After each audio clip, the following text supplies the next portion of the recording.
loo xalaat si gars yi nga xam ne dañu yaakaar ni motivation rek doy na pour réussir sa àdduna.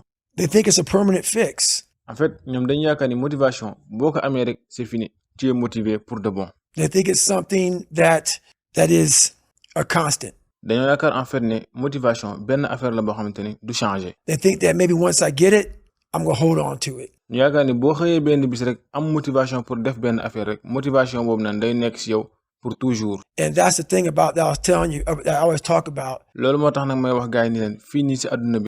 Nothing is permanent. Rien n'est permanent maanaam dara saxul. Nothing is permanent. Rien n'est permanent. And a lot of times you have to learn to perform without motivation. te xamal ni nag dina am ay bis yu bari yoo xamante ni di nga yeewu doo am motivation te da nga war a continuer def liggéey bi lay xaar.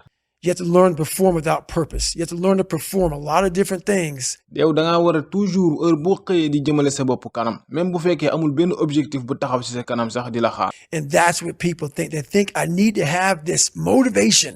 mais problème bi nag nit ñi mooy dañuy xaar ne il faut ma am motivation pour jóg def liggéey bi may xaar. So if they don't have it, they just don't fucking do it. donc bu ñu xëyee benn jour ñu tàyyeel amuñu motivation du ñu def tous. And that's where you fail. xamal ni nag bu nekkee loolu ngay def foofu noonu ngay échoué nag. You have to learn to train your mind well beyond motivation.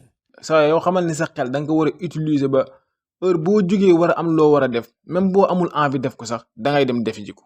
If you have motivation, that's great. That's some kindling to the fire. soo amee motivation pour def ko nag loolu c'est cool. All it takes is a little bit of fucking spark, you can burn a whole forest up. loolu dina la permettre boo demee di liggéey da nga siy ànd ak xadar ju mat sëkk. You have to be your best self when you're least motivated. yow da ngaa war a fexe ba jour bi nga gën a ñàkkee motivation jour boobu nga war a gën a taxaw pour liggéey. And that's the tricky part about all that shit. loolu nag mooy li gën a jafe si affaire yi. Motivation is just a word. motivation benn baat la rek bu nit ñi di utiliser pour naxee la ko. You have to have these different things in your mind on where you want to go.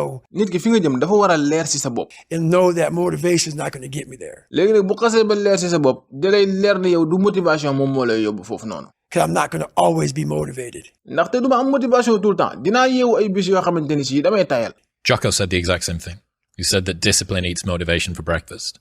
si Jocko loolu la wax Jocko Willings tamit loolu la wax mu ne discipline bu xëyee day ndekkee motivation. And discipline is good too. autodiscipline tamit lu baax la. But without a clear headspace, there's no discipline. waaye nit ki yow bu fekkee li nga bëgg a def leerul si sa bopp fenn doo fa dem. What do you mean? loo bëgg a wax foofu. So let's say we have a circuit breaker.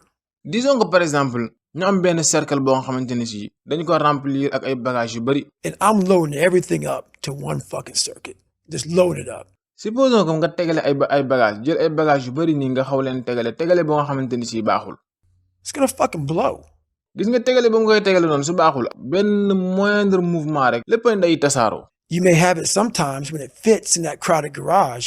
léegi nag nit ki nga xam ne dafa xëy benn jour rek am motivation pour def benn affaire mais moom xamul lan moo tax muy def loolu.